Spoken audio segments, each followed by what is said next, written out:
covering South Bend, Elkhart, and all of Michiana. This is ABC 57 News at 6.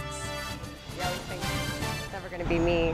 Tonight, breaking news in the South Bend plane crash investigation. Within just the last hour, investigators spoke out for the first time today as ABC 57's breaking news team spent the day in the community listening to tales of survival and shock. People were worried, though. I mean, extremely worried, but there was nothing we could do, you know.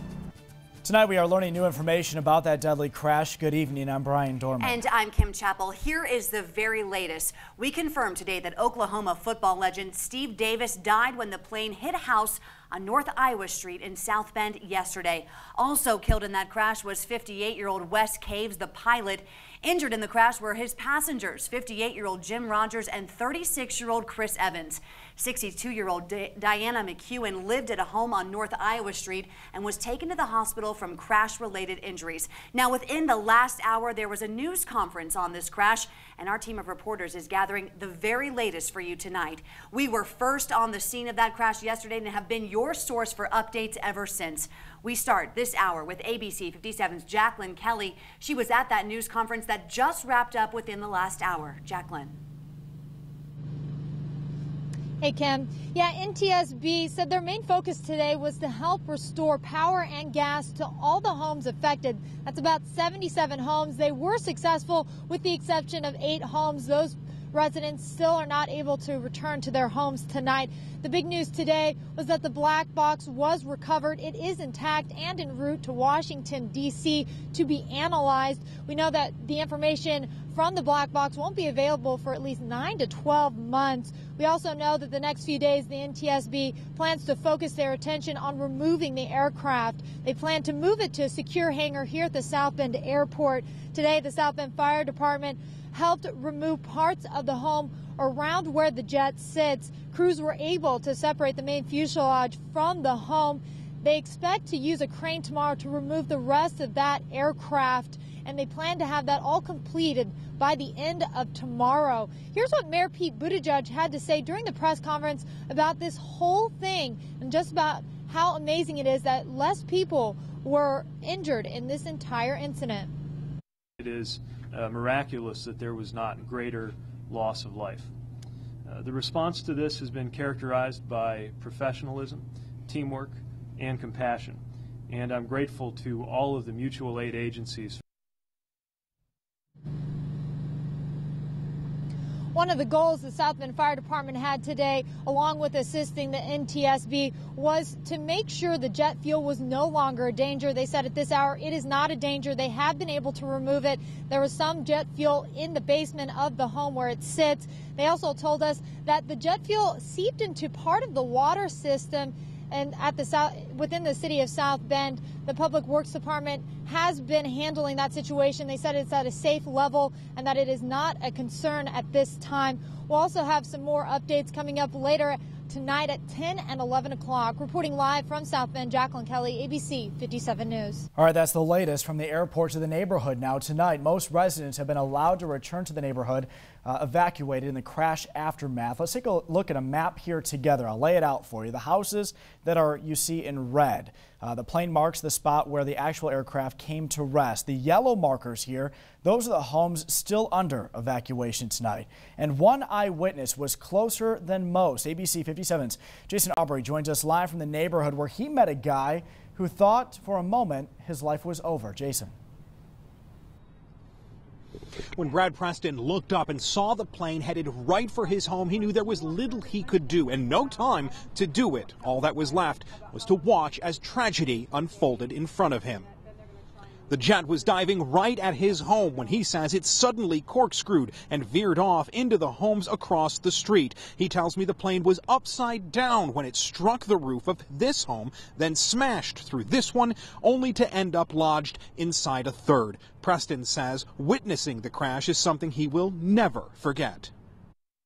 At the time it happens, you can't comprehend everything until you step back and look at it and say, wow. When I look over there at that wreckage over there, it's unbelievable what had happened.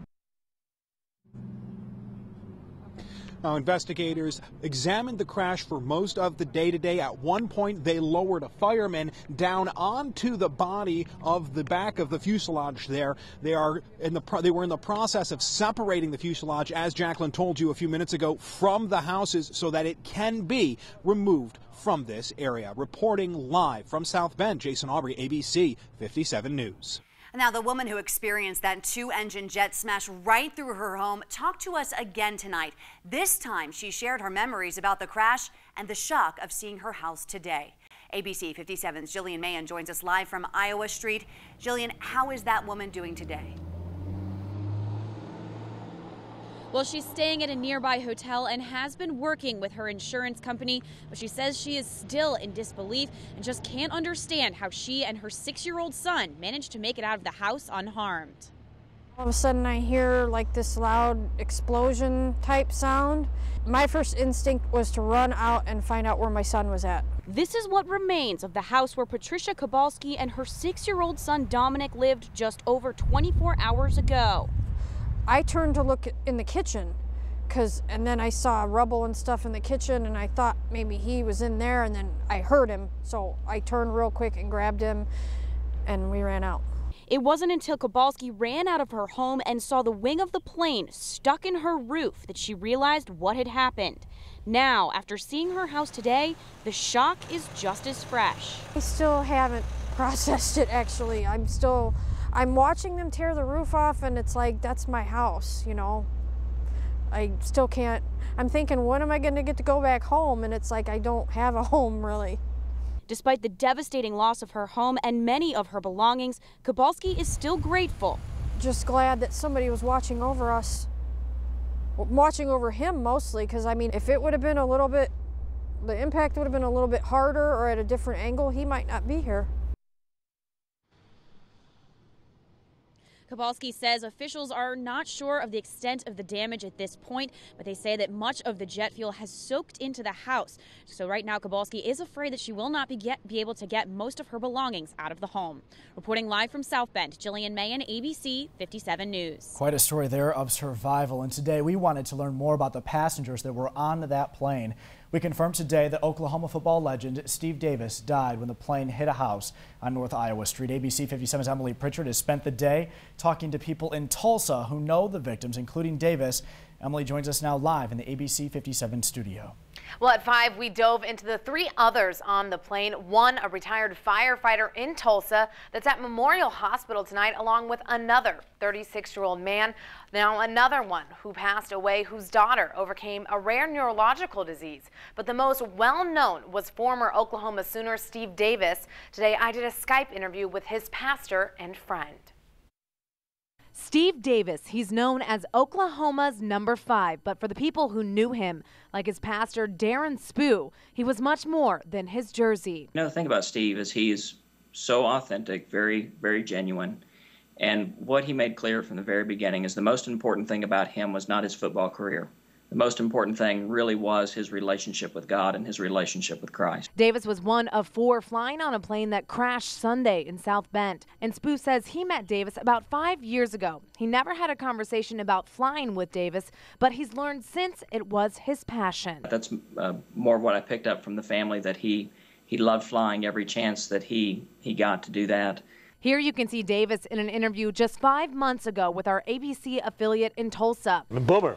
Sooner. He helped lead the Sooners to 2 national championships in the 70s. And here you can hear him talking about a historic battle against Texas.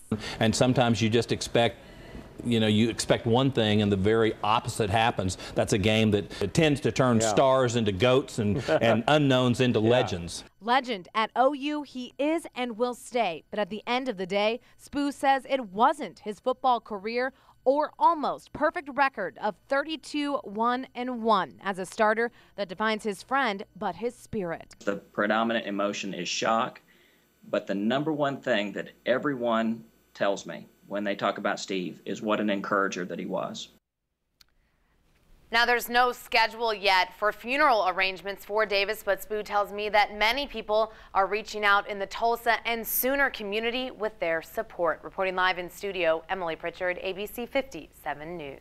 And 3 of the surviving victims were rushed to Memorial Hospital. They arrived just about a half hour after that plane crash.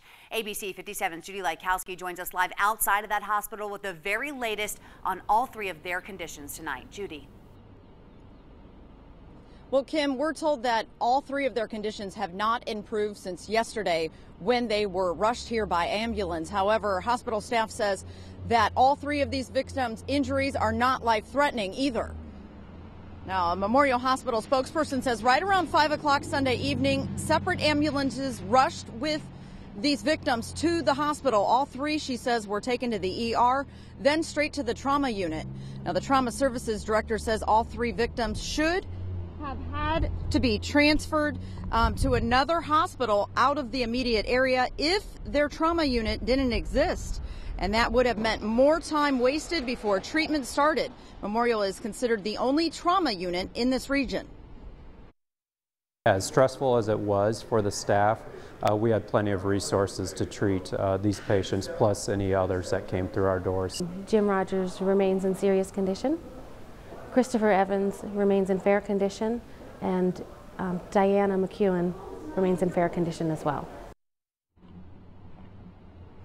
Now, Rogers and Evans, who were on the plane when it went down, currently live in Oklahoma. We're told that their families are still on their way to this hospital tonight. Reporting live in South Bend, Judy Lykowski, ABC 57 News. And we've been doing a lot of research on the type of aircraft that crashed. It is a Hawker Beechcraft Premier 1. The plane that crashed was built in 2008. As far as planes go, it was state-of-the-art. It is designed to be flown by a single pilot, but can also accommodate a co-pilot. So the flight instruments are displayed on 2 monitors in the cockpit, and the aircraft is very well adapted. It has a good safety record for an aircraft of its category and class, so there's nothing unusual there. There aren't many planes like it here in our area. We checked the Elkhart, Goshen, and South Bend airports, and not one of them had an aircraft like it for us to take a look at today. Now, ABC 57's coverage of this breaking story will continue tonight. We have crews working on this for 10 and 11. They will show you what it's like to be in that neighborhood after nightfall. We will continue to have the very latest here on air, online on abc57.com, on Facebook and Twitter. We are also following a number of other stories here tonight, including the official installation of a new pope. Just ahead, the new controversy surrounding the pope and the meeting that he had with one of his critics. Plus, Hillary Clinton makes an announcement that could hint at a presidential run. What she had to say about gay marriage. And a big matchup on the ice for Notre Dame, who they'll face in Detroit this weekend. Temperatures only getting colder, rain changing back to snow, tracking that, and looks like a cold midweek in your ABC 57 First Warning Neighborhood Weather Forecast.